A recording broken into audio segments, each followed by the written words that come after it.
You are a Roman senator in the year 67 AD, and you've just received the summons you've been dreading for months. The imperial guards are at your door, their bronze armor gleaming in the torchlight, their faces masks of professional indifference. Your hands shake as you read the parchment bearing Nero's seal. You're commanded to attend a private dinner at the Golden House tonight. The scent of fear sweat mingles with the expensive oils you've applied to your skin, and your stomach churns with the knowledge that senators who attend these intimate gatherings often never return home. What you're about to discover about Emperor Nero's treatment of his enemies will make every horror movie you've ever seen look like a children's bedtime story. Recently discovered court records hidden in the Vatican's secret archives for over 1,500 years have finally revealed the true extent of Nero's sadistic creativity. Medical analysis of remains found beneath the Colosseum, combined with testimony from surviving witnesses that historians tried to suppress, paint a picture so disturbing that the Catholic Church sealed evidence away from public view. These aren't the sanitized stories you learned in school about a mad emperor who fiddled while Rome burned. These are documented accounts of systematic torture, psychological warfare, and creative cruelty that redefined the very concept of human suffering. Before we descend into the blood-soaked halls of the Golden House, if you enjoy learning about the hidden truths that shaped our world, consider hitting that like button. And comment below where you're watching from, because I find it incredible that we're exploring these ancient secrets together, connected across time and space, by our shared curiosity about what really happened in the shadows of the Roman Empire. To understand the full horror of Nero's reign of terror, we must journey through 3 levels of escalating nightmare. First, the public spectacles that Romans witnessed in the Colosseum, designed to break both victims and spectators through sheer psychological brutality. Then, the private tortures reserved for political enemies, where Nero's creativity reached heights that modern forensic psychologists struggle to comprehend. Finally, the ultimate revelation about what happened in the deepest chambers of the Golden House, where the emperor conducted experiments in human suffering that were so disturbing, early Christian historians refused to record them in detail. Each revelation will make you more grateful for the Geneva Convention than you've ever been in your life. Most people know Nero as the emperor who persecuted Christians and supposedly played his lyre while Rome burned. But what they don't realize is that these famous atrocities were merely the visible tip of an iceberg of systematic cruelty. The 68 AD wasn't just a time of political instability and religious persecution. It was an era where the most powerful men on earth had unlimited resources to explore the darkest corners of human sadism and the legal authority to turn his twisted fantasies into reality for anyone who crossed him. Nero didn't start as a monster. Born Lucius Domitius Ahenobarbus in 37 AD, he showed early promise as a ruler. His initial policies were popular with the common people, and even the Senate cautiously approved of his first years in power. But something fundamental changed in the emperor's psychology around 64 AD, possibly triggered by the Great Fire of Rome and the political pressures that followed. What emerged from this transformation wasn't just another tyrannical ruler, but a man who had weaponized entertainment, turning public execution into an art form that combined theater, religious ritual, and pure sadistic pleasure. Here's what most people don't realize about Nero's persecution of Christians. The human torches that illuminated his garden parties weren't just random executions.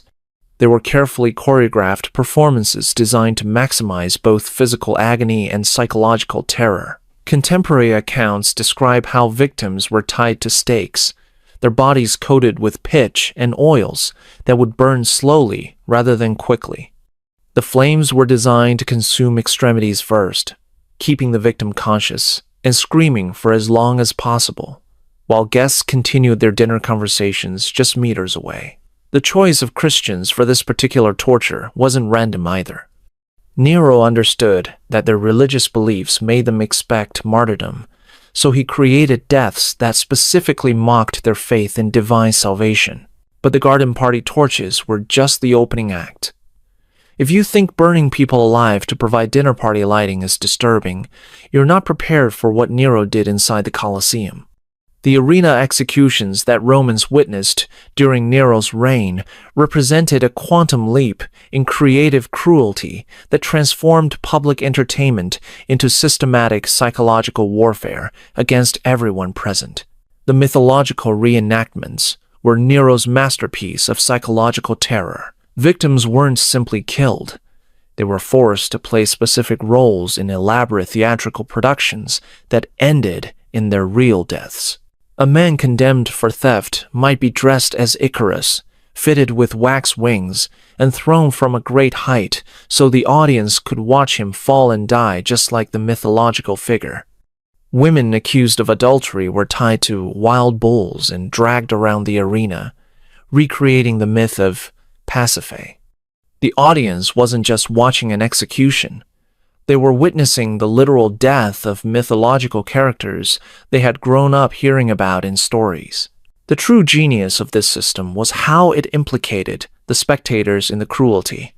Romans who attended these performances weren't passive observers of justice being served. They were active participants in elaborate fantasy scenarios where real people died to bring fictional stories to life. The psychological impact on the audience was as carefully calculated as the physical torture inflicted on the victims. Nero was conducting mass psychological conditioning, teaching an entire population to associate entertainment with human suffering and to find pleasure in the creative destruction of their fellow citizens. Contemporary medical analysis of remains found in mass graves beneath the Colosseum reveals the systematic nature of these tortures. Victims show evidence of deliberate mutilation designed to prolong suffering rather than cause quick death. Broken bones were set in ways that would heal incorrectly, ensuring permanent disability and constant pain for those who survived initial torture sessions. Burn patterns indicate the use of heated metal implements applied to specific body parts in patterns that match no known Roman legal punishment, suggesting these were innovations in cruelty developed specifically for Nero's entertainment. But even the public spectacles pale in comparison to what happened behind closed doors. The private tortures that Nero reserved for political enemies reveal a level of sadistic creativity that modern forensic psychologists struggle to comprehend. These weren't crimes of passion or even calculated political moves.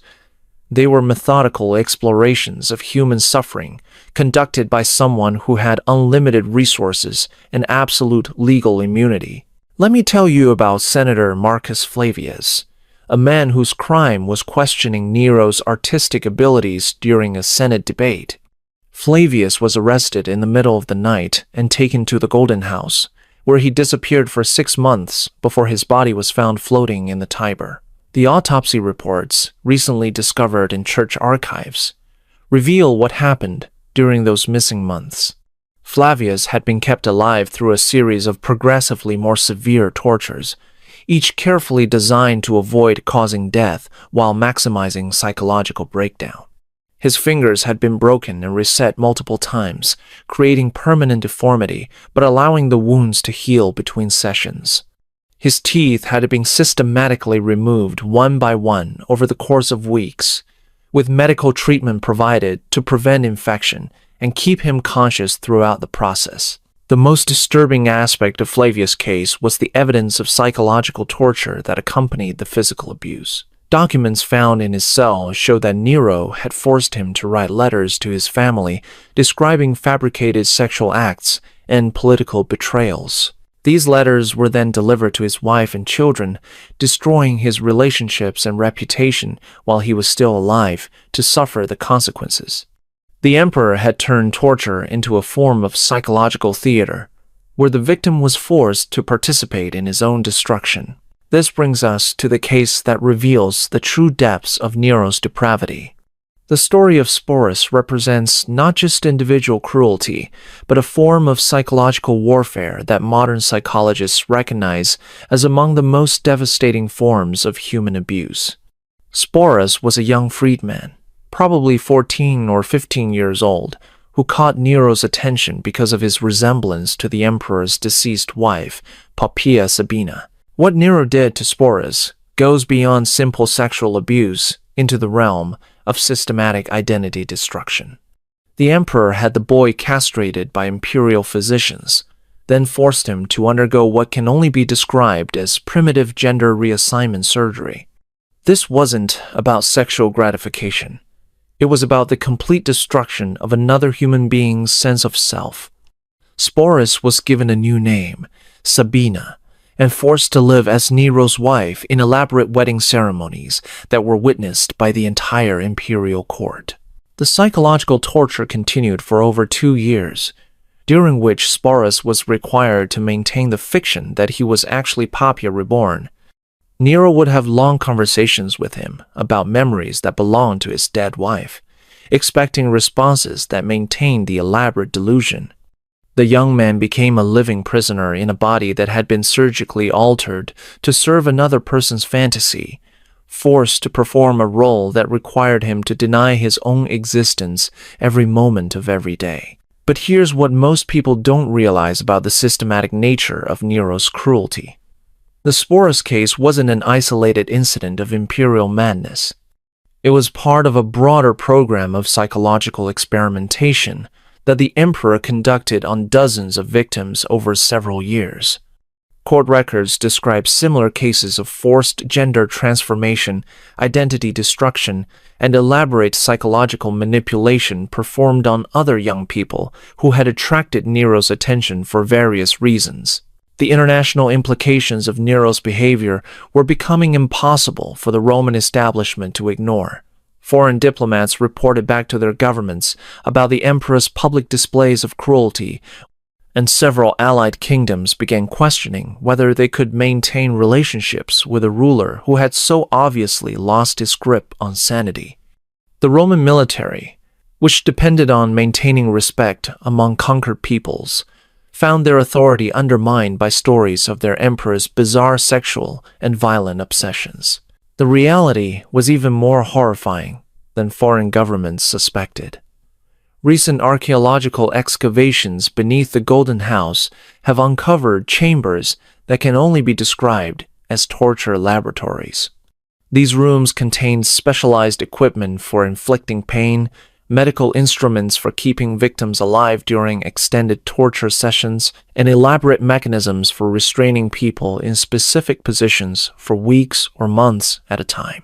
The level of planning and investment required to create these facilities suggests that torture had become Nero's primary hobby, consuming enormous resources and the full-time attention of dozens of imperial servants. One particularly disturbing discovery was a chamber containing what appears to be primitive surgical equipment, alongside detailed drawings of human anatomy marked with notes in Nero's own handwriting. These documents suggest that the emperor was conducting medical experiments on living human subjects, exploring the limits of human endurance and the relationship between physical pain and psychological breakdown. Modern analysis of bone fragments found in these rooms shows evidence of systematic mutilation that goes far beyond anything required for execution or punishment. The medical evidence reveals that Nero had essentially created the world's first systematic program of human experimentation, centuries before the term would be coined by modern historians studying 20th century atrocities. Victims were subjected to controlled conditions, designed to test specific hypotheses about human suffering. With careful documentation of results and modification of techniques based on observed outcomes. This wasn't random sadism. It was methodical scientific cruelty, conducted with the resources of an empire and the legal protection of absolute monarchy. But wait, it gets worse. The torture chambers weren't just used for political enemies or random victims. New evidence suggests that Nero forced members of his own imperial court to participate in these experiments. either as subjects or as observers required to document the results. Senators and wealthy citizens who had thought their social status protected them from the emperor's worst impulses found themselves trapped in a system where refusing to participate in torture was itself grounds for becoming a victim. The psychological impact on Roman society was devastating and long-lasting. An entire generation of the ruling class grew up understanding that their emperor was not just tyrannical, but genuinely insane, and that their survival depended on their willingness to participate in, or at least silently witness acts of systematic human destruction. The moral fabric of Roman civilization was being deliberately shredded by a man who had the power to turn his darkest impulses into imperial policy. Contemporary accounts describe a society living in constant terror, where every social interaction carried the potential for denunciation and subsequent torture. Romans developed elaborate codes of behavior designed to avoid attracting imperial attention, and entire families would disappear overnight if they were suspected of insufficient enthusiasm for the emperor's increasingly bizarre demands. The great Roman virtues of civic duty and moral courage were systematically replaced by cowardice and complicity, as the population learned that survival required active participation in a government that had become indistinguishable from organized crime. The end came not because of moral outrage or popular uprising, but because Nero's behavior had finally become so erratic that it threatened the basic functioning of the imperial system.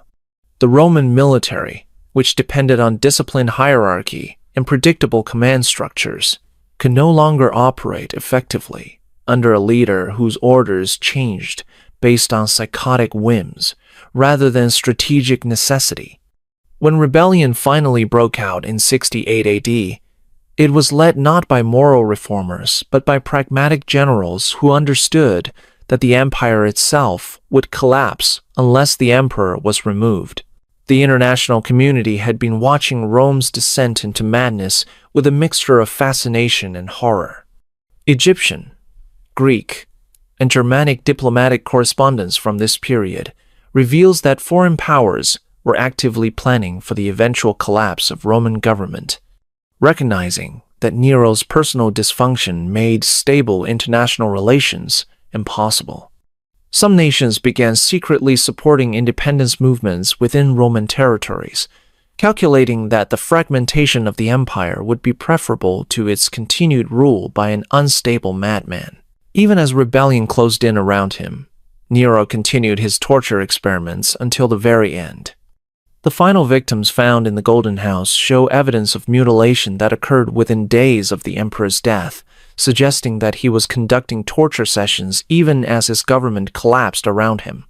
For Nero, the systematic destruction of human beings had become more important than preserving his own power or ensuring his personal survival.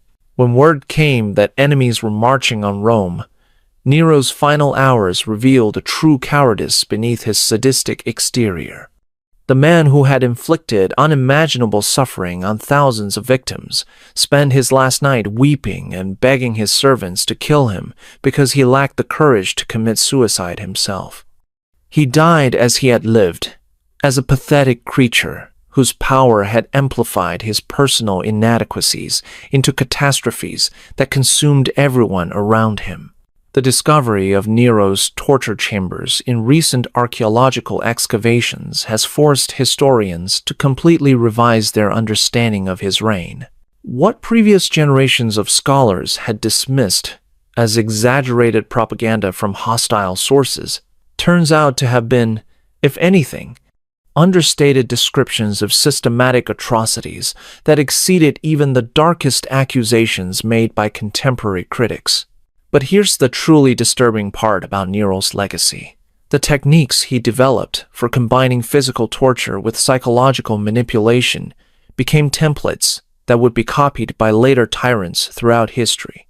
The integration of medical knowledge with systematic cruelty, the use of elaborate theatrical presentations to normalize violence, and the transformation of torture into entertainment, all of these innovations would reappear in different forms across centuries of human conflict. The capacity for the kind of systematic cruelty that Nero perfected didn't die with the Roman Empire. It evolved and adapted, finding new expressions in every era where individuals gained unchecked power over other human beings. When we study the documentation of 20th century atrocities, we find the same basic techniques that Nero pioneered, refined by advances in psychology and technology, but fundamentally unchanged in their goal of systematically destroying human dignity and identity.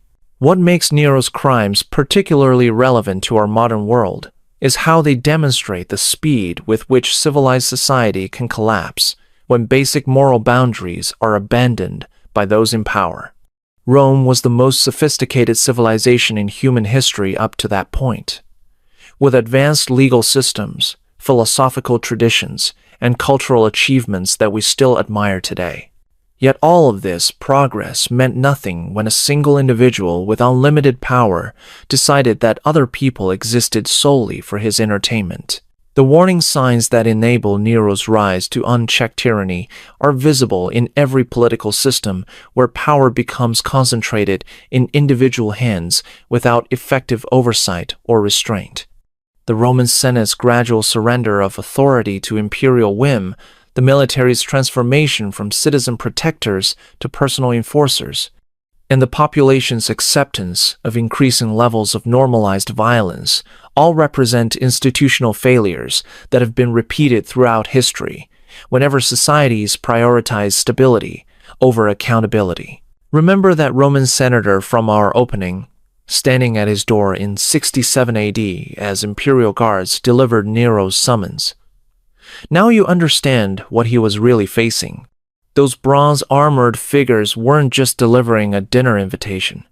They were instruments of a system that had transformed the emperor's private psychological disorders into public policy, where attending an imperial banquet could mean witnessing or participating in torture sessions that would destroy both victim and observer. That senator was experiencing the ultimate consequence of political systems that concentrate power without accountability, where the personal pathology of one individual can be imposed on millions of people through the machinery of government. His fear wasn't just about personal survival. It was about being forced to participate in the systematic destruction of everything he had been raised to believe about civilization, justice, and human dignity. The physical evidence of Nero's torture chambers still exists beneath Rome, sealed away in archaeological sites that are closed to public access. The skeletal remains, the specialized equipment, and the documented procedures serve as permanent testimony to what happens when unlimited power meets unlimited sadism. These artifacts represent more than historical curiosities. They are warnings about the human capacity for evil when it operates without constraint or consequence. Before you think this kind of systematic torture is ancient history, consider how many modern governments have created similar programs of systematic human destruction, often using scientific advances to refine techniques that Nero could only dream of implementing. The same psychological mechanisms that enabled Roman society to accept and participate in imperial torture exist in every human community, waiting to be activated by the right combination of fear, authority, and moral abdication. If you're feeling disturbed by what you've learned today, that's the appropriate response. The victims of Nero's torture chambers deserve to be remembered, and their suffering warns us about what happens when societies allow individual pathology to become government policy. Subscribe for more hidden historical truths that explain why vigilance against unchecked power remains as relevant today as it was 2,000 years ago. Comment below with your most shocking takeaway from Nero's reign of terror. And if you think the emperor's systematic torture programs were disturbing, wait until you hear about what really happened during the Spanish Inquisition's secret trials. The techniques developed by medieval interrogators will make Nero's chambers look like amateur hour. I'll see you in the next investigation into the dark secrets that shaped our world.